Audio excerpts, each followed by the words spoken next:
우리에게 구원의 은총을 베풀어 주시는 살아계신 하나님께 사도신경으로 신앙 고백드리겠습니다. 나는 전능하신 아버지 하나님 천지의 창조주를 믿습니다. 나는 그의 유일하신 아들 우리 주 예수 그리스도를 믿습니다.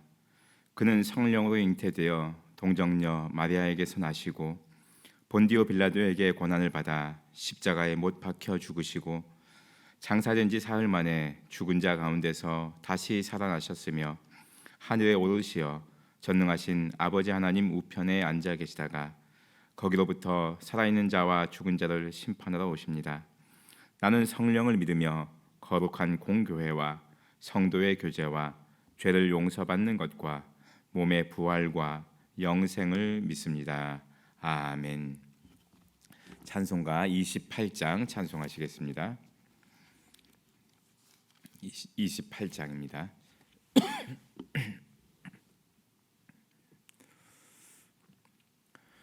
복의 근원 강림하사 찬송하게 하소서.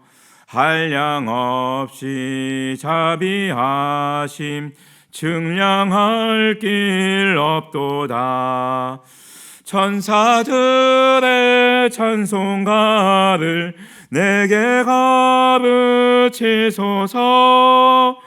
구속하신 그 사랑을 항상 찬송합니다. 주의 크신 도움 받아 이때까지 왔으니 이와 같이 천국에도 이르기를 바라네.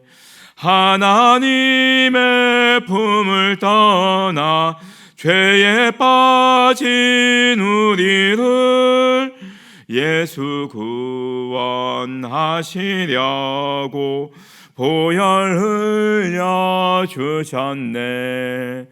주의 귀한 은혜 받고 일생 빚진 자 되네. 주의 은혜 사슬 되사 나를 주께 매소서. 우리 마음은 연약하여 범죄하기 쉬우니 하나님이 받으시고 천국인을 치소서. 아멘. 하나님의 말씀 에베소서 1장 1절에서 14절입니다.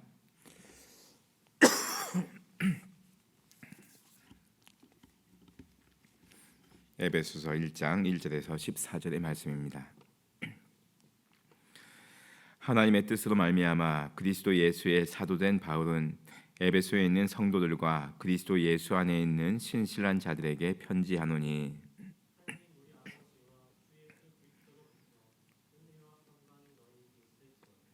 찬송하리로다. 하나님 곧 우리 주 예수 그리스도의 아버지께서 그리스도 안에서 하늘에 속한 모든 신령한 복을 우리에게 주시되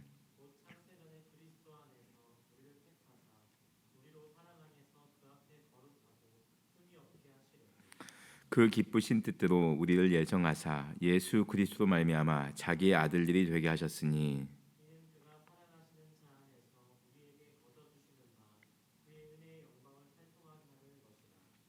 우리는 그리스도 안에서 그의 은혜의 풍성함을 따라 그의 피로 말미암아 속량 곧 죄 사함을 받았느니라. 그 뜻의 비밀을 우리에게 알리신 것이요 그의 기뻐하심을 따라 그리스도 안에서 때가 찬 경륜을 위하여 예정하신 것이니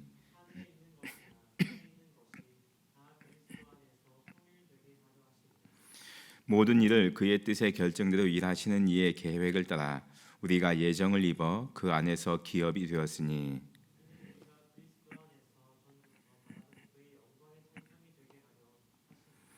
그 안에서 너희도 진리의 말씀 곧 너희의 구원의 복음을 듣고 그 안에서 또한 믿어 약속의 성령으로 인치심을 받았으니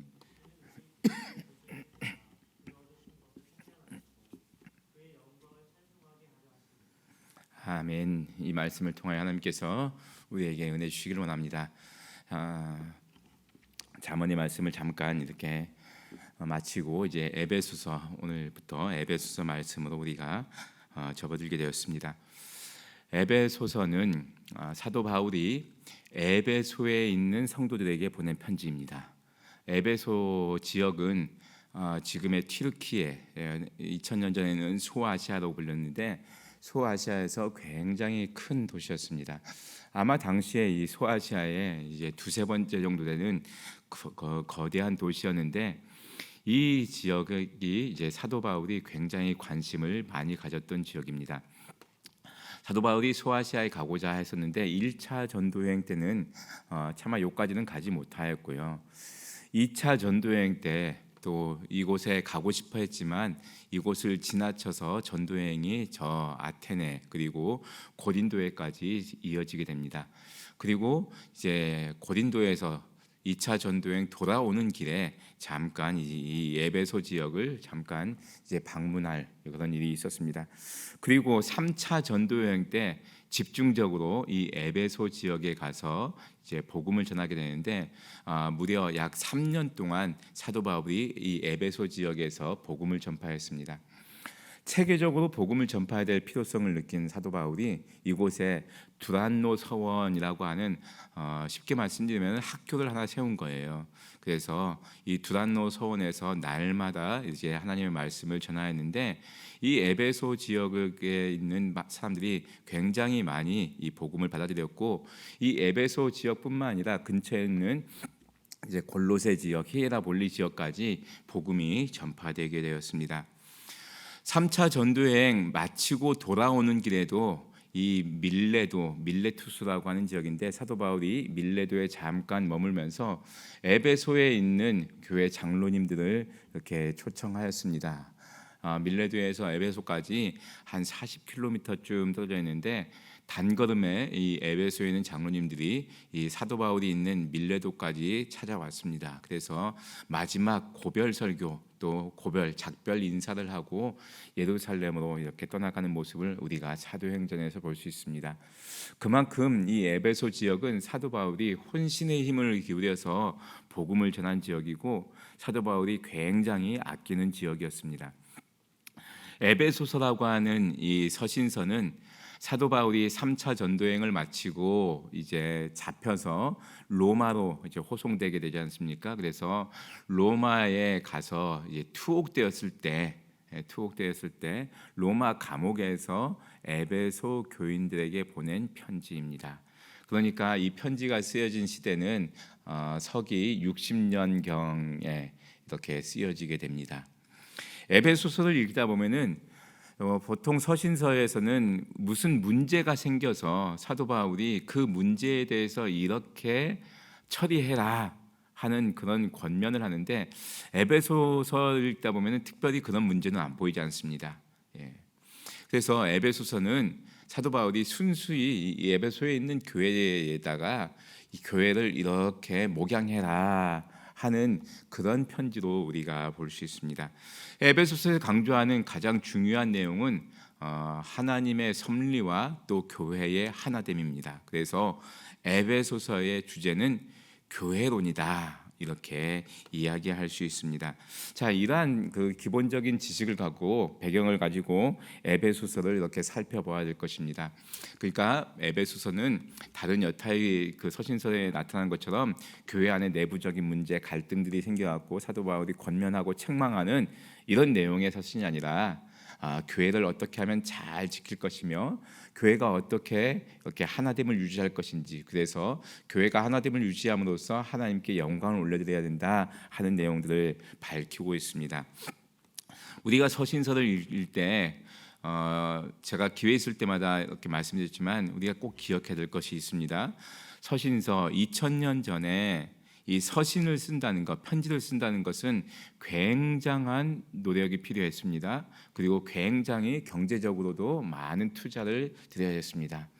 양피지에다 썼다고 하니까 양 가죽이 필요했던 거죠. 그리고 2000년 전에 글을 쓰는 이제 글자, 문자를 해독하는 그런 능력을 가진 사람들이 그렇게 많지가 않았습니다.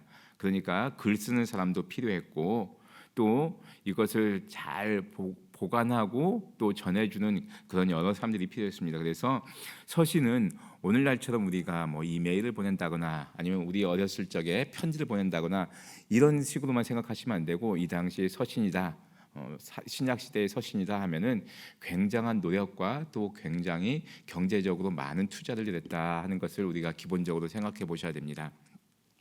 그러니까 심심해서 이렇게 편지 쓰는 일은 없습니다. 왜냐하면은 비용이 굉장히 많이 발생하니까. 그래서 편지를 한번 쓴다는 것은 그만큼 오랫동안 고민하고 또 중차대한 문제가 있었을 때 편지를 쓰게 됩니다. 그런데 이 에베소서는 그런 뭐 교회 안에 그런 큰 일이 있어서 편지 쓴 게 아니란 말입니다. 그래서 에베소서는 사도 바울이 진짜 이 에베소 교인들을 아끼고 사랑하는 마음으로 온 정성을 다해서 쓴 편지다, 이렇게 볼 수 있습니다. 우리가 이 에베소서와 뒤에 있는 빌립보서, 그다음에 골로새서, 그다음에 빌레몬서를 합쳐서 옥중서신이라고 하는데 사도 바울이 로마 감옥에 갇혔을 때 쓴 편지입니다. 그러니까 감옥 생활 중에서 이 에베소 교회에 특별하게 편지를 썼는데, 아까 말씀드린 것처럼 사도 바울이 3차 전도여행 중에 무려 한 3년 동안이나 이 에베소에서 혼신의 힘을 다해서 복음을 전파했기 때문에 그만큼 애착을 많이 가졌던 교회였다 하는 것을 우리가 알 수 있습니다.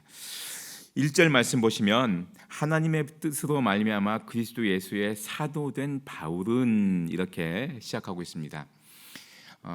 우리의 편지 쓰는 양식은 뭐 지금이야 뭐 아무렇게나 쓰지만은 과거에는 부모님 전상서 이렇게 해서 먼저 이렇게 시작했단 말입니다. 누구에게 드리는 글입니다. 그리고 편지 끝에는 뭐 이렇게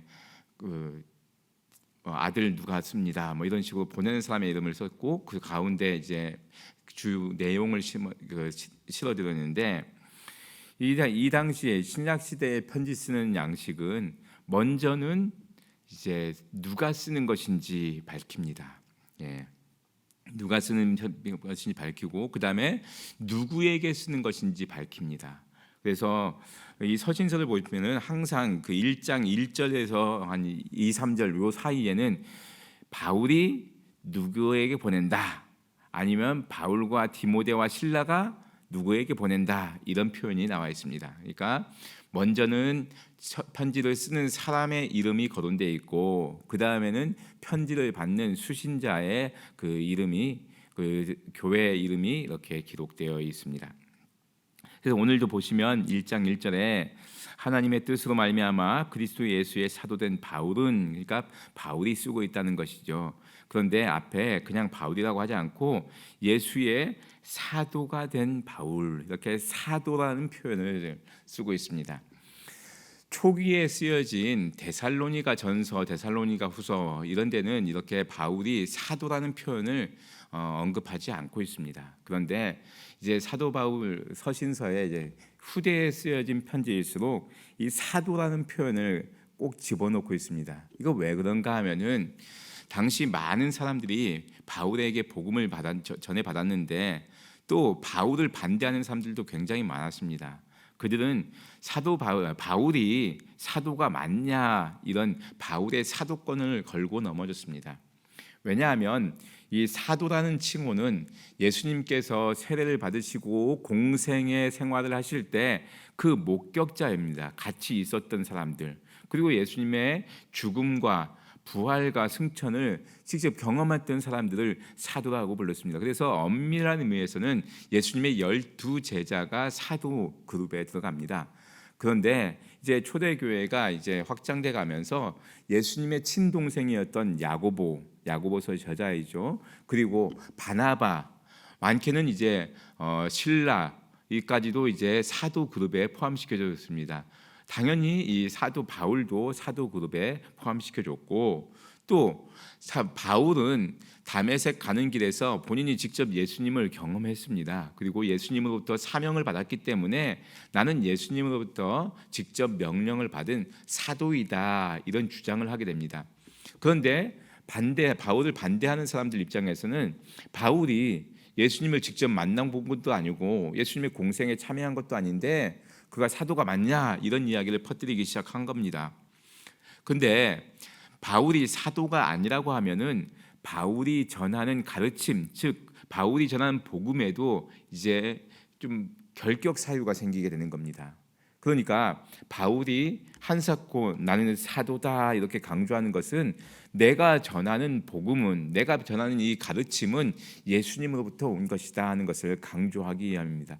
바울 자신의 어떤 영화를 꾀하기 위한 것이 아니라, 그가 자신을 높이려고 한 것이 아니라, 만약에 자신의 사도권이 이렇게 무시당하게 되면은 복음이 훼손될까 염려하기 때문에 바울이 나는 사도다 하는 표현을 강조하고 있는 겁니다.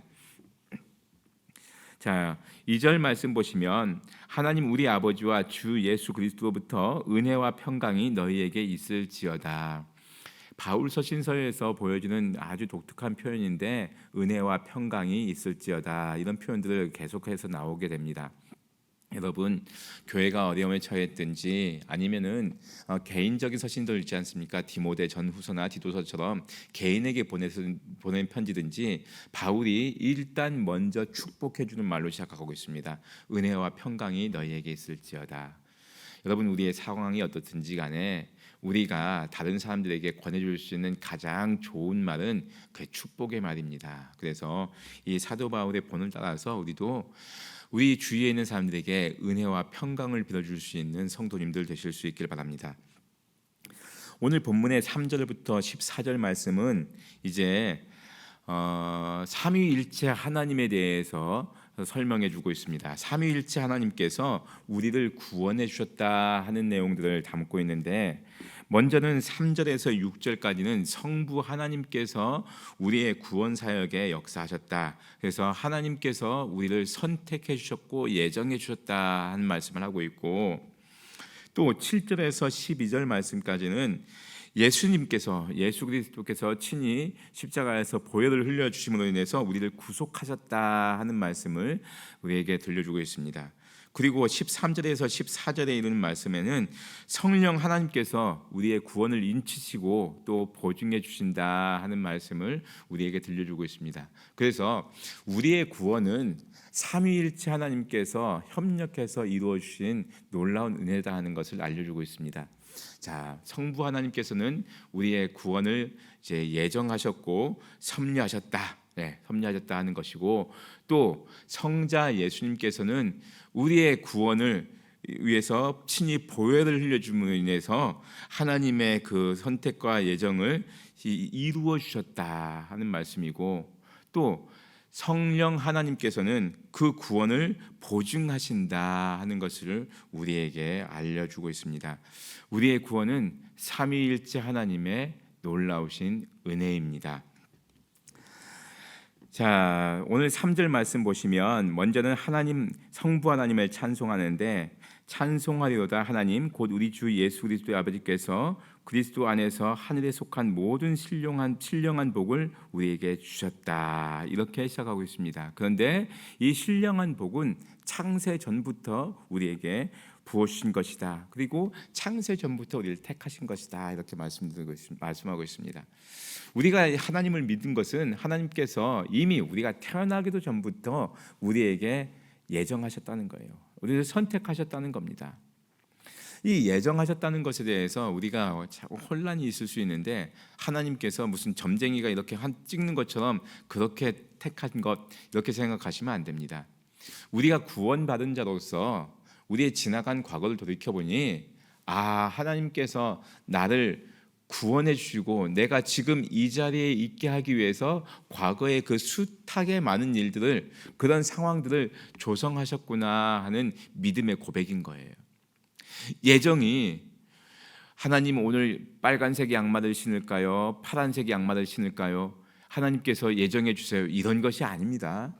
우리의 구원의 역사, 우리가 구원받은 인생의 역사를 돌아보니까 하나님께서 나를 이러한 길로 이끌어 주셨다 하는 믿음의 고백입니다. 그러한 고백 안에 뒤를 돌아봤더니만 하나님께서 창세 전부터 나를 구원하시려고 그 숱하게 많은 우리 조상들을 선택하셔서 나를 태어나게 하시고 나에게 예수님을 믿게 하시고 지금 이 자리에 서게 해주셨다. 이것을 찬양하는 겁니다.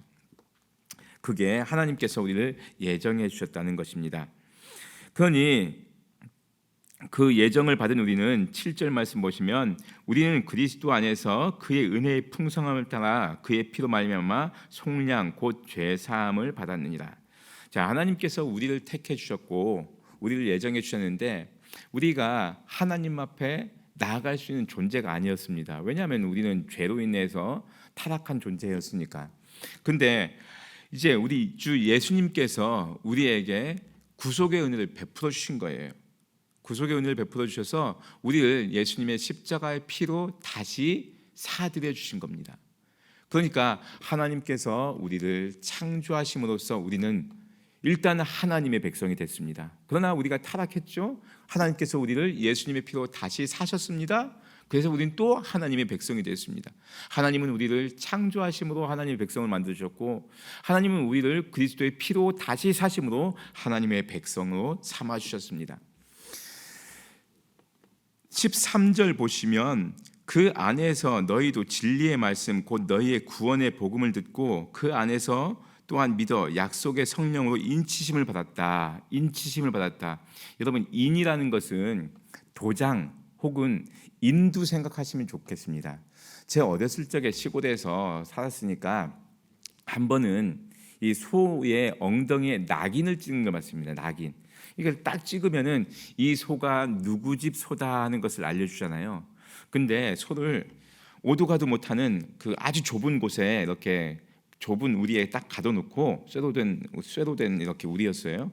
거기에 가둬놓고 움직이지 못하는 거예요. 거기다가 빨갛게 이렇게 달군 쇠로 소 엉덩이에다가 낙인을 찍는 거예요. 그게 낙인이었던 거예요. 예. 소가 난리가 났죠. 예. 살타는 냄새가 엄청났습니다. 근데 그 낙인이 찍힘으로 인해서 그 소는 이제 보호받는 거예요. 이 소는 누구 집 소니까 건들지 말아라 하는 거죠. 여러분, 성령께서 우리에게 인을 쳐주셨습니다. 도장을 찍어주신 거예요. 너는 하나님의 백성이다. 도장을 찍어주셨습니다. 자, 다시 한번 정리해 보겠습니다. 하나님 아버지께서는 우리를 창조하시고 우리를 택하시고 섭리하심으로 우리가 하나님의 백성이 되게 하셨고 예수 그리스도께서는 우리에게 구속의 은혜 십자가의 보혈로 대가를 지불하셔서 우리를 다시 사주심을 인해서 우리를 하나님의 백성이 되게 해주셨습니다. 성령 하나님께서는 우리에게 도장 인을 찍어주심을 인해서 우리가 하나님의 백성인 것을 보증해 주셨습니다. 우리는 이렇게 삼위일체 하나님의 은혜 가운데서 하나님의 백성으로 살아가고 있는 겁니다. 그러므로 하나님을 찬양하자 하는 내용으로 오늘 말씀이 전개되고 있습니다. 사랑하는 성도 여러분, 오늘 하루 지내시는 동안에 나는 삼위일체 하나님께서 친히 택하시고 예정하신 하나님의 백성이다 하는 자부심을 가지고 용기 있게 살아가시는 귀하고 복된 성도님들 다 되시길 바랍니다. 기도드리겠습니다. 하나님 아버지, 참 감사합니다. 우리를 택하시고 또 우리를 예정하시고 섭리하시고 또 우리를 구원하여 주시고 인쳐 주셔서 하나님의 백성이 되게 해 주셨사오니 참 감사합니다.